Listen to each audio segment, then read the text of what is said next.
Remember, peaceful protest.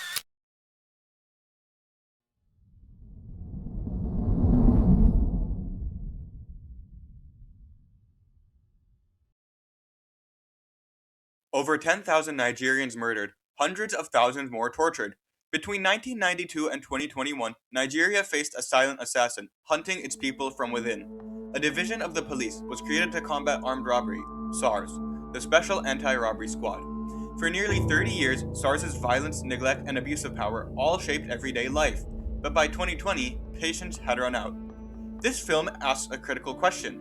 How did decades of SARS's actions in Nigeria lead to the End SARS movement, and how did youth-led resistance attempt to bring reform? This is the story of how silence turned into resistance.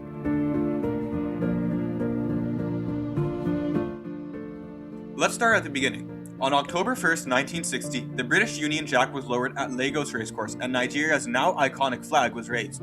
Cheers filled the stadium. Princess Alexandria of Kent, in place of Queen Elizabeth II, handed the constitution to Abubakar Tafawa Balewa, now the first Prime Minister of Nigeria. Nigeria had now become independent as a reaction to decades of colonial rule, and hope filled the air. Nigeria's independence was a promise of reform, to build an inclusive, strong, functioning society, but the young democracy struggled with ethnic tensions, corruption, and weak institutions. A lack of jobs led to severe robbery, and as time progressed, armed robbery became so prevalent it overwhelmed police forces. In 1992, the Nigerian government announced the formation of SARS, a just police force specifically aimed to combat such cases of robbery.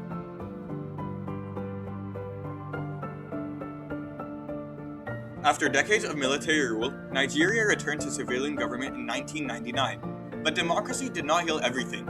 Even today, despite immense oil wealth, poverty and unemployment remain widespread.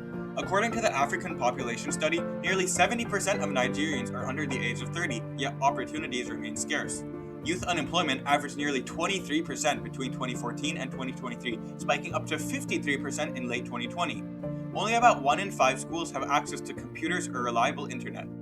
Despite all this, technology remains vital in connecting many young Nigerians. By early 2023, there were 122.5 million internet users, 55% of the population. Social media gave voice to the neglected and a space where reactions to injustice could no longer be silenced. Neglect set the stage for a new kind of protest.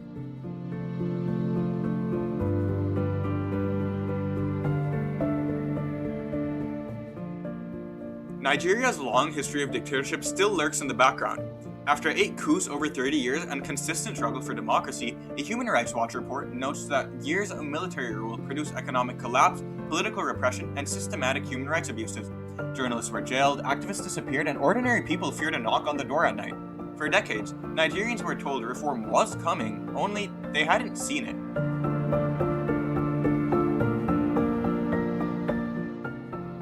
Despite their noble creation in 1992, SARS almost immediately incorporated the use of state violence, and it would only get worse over the years. The Human Rights Watch estimated that just between 2000 and 2007, over 10,000 people were killed by the police group.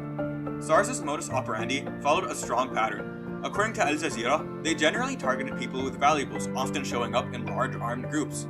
Once their target had been cornered, they would threaten their victims to dispose of them or their families. If they refused, the victims were killed and their bodies hidden. If they did listen, they would be robbed of all their valuables and subjected to torture, including electrocution and humiliation. In addition to all their valuables being stolen, victims were also forced to pay exorbitant ransoms. Multiple victims reported SARS demanding fines of up to 80,000 naira, translating to roughly 1 year of an average person's income at the time. While they often settled for less, for those who could not pay, it often meant that they would disappear, never to be heard of again. Countless Nigerians felt helpless. After all, what could they do against the strongest power in the nation? But there was a saving grace for the country: the youth.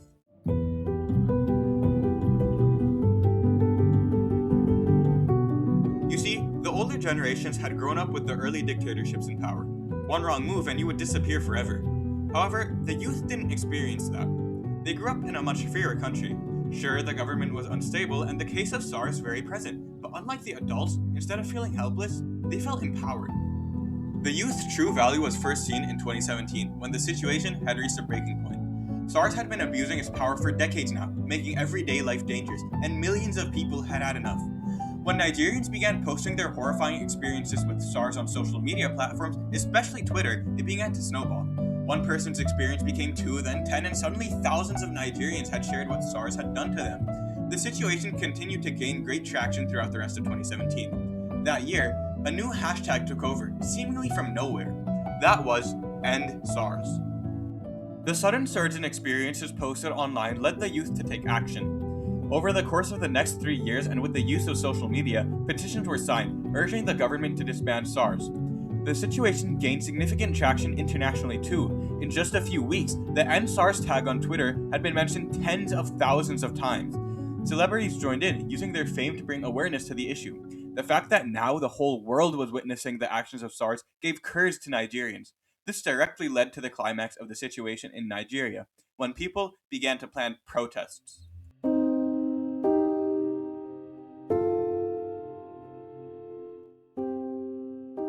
On October 3, 2020, a video circulated online showing SARS officers shooting a young man in Delta State. Less than a week later, Jimoh Isaac was shot dead by SARS while protesting.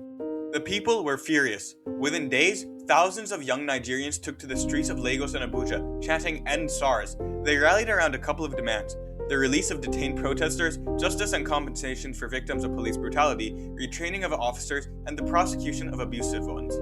Their results were quickly heard. On October 11th, the Nigerian police force announced that SARS would be dissolved immediately and all operations would cease. This seemed good on paper. However, this wasn't the first time the Nigerian people had heard this. In fact, SARS had already been reported to have been dismantled 4 times before this. Nigerians simply didn't believe such an empty promise. They stayed true to their cause and kept protesting for their freedoms. 2 days later, their worries proved to be correct when it was announced that SARS would officially be replaced by SWAT, the Special Weapons and Tactics Team. Nigerians were worried that this was merely a substitution, that the same officers would simply switch uniforms and corruption would continue under a different alias. In addition to the End SARS trend, End SWAT also began making rounds online. And so protests continued. During this time, digital activism transformed reaction into organized resistance. Most protesters used Twitter, Instagram, and WhatsApp to coordinate. Others used it to livestream and raise funds. Many volunteers provided food, medical care, and legal aid. The movement was decentralized. There was no leader or organization. Everyone was simply unified under one banner: to end police brutality and implement impactful reforms. On October 20th, 2020, over 2,000 Nigerians gathered at Lekki Tollgate, a key checkpoint for over 80,000 vehicles entering Lagos daily. Blocking traffic, the protesters demanded the dismantling of SARS and SWAT. But with thousands of protesters, what was the reaction from the government? The answer? Violence. That day, SARS and members of the Nigerian Army and Police Force left their base at 6:29 p.m. and arrived at Lekki Tollgate at around 6:45 p.m. CCTV cameras were dismantled, causing the crowd to be confused and concerned. Within seconds, however, witnesses saw soldiers surround the crowds of protesters and shoot, leaving at least 15 bodies lifeless. Many Nigerians documented this event on social media, including DJ Switch, who live-streamed the massacre, streaming the bullets and victims to Instagram.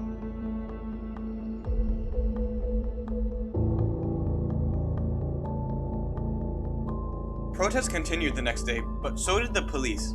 Reports of tens more protesters being shot and killed continued throughout the day.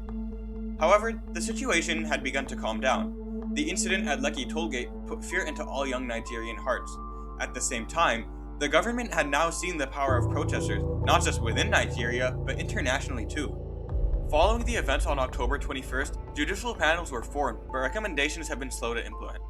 Even today, it is uncertain whether SARS or SWAT still operate in silence, showing the limitations of reform.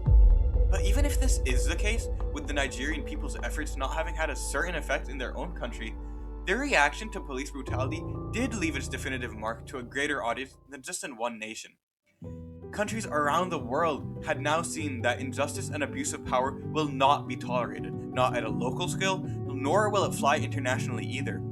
Changing acronyms without addressing root causes, neglect, state violence, and the abuse of power, these all lead to superficial reforms.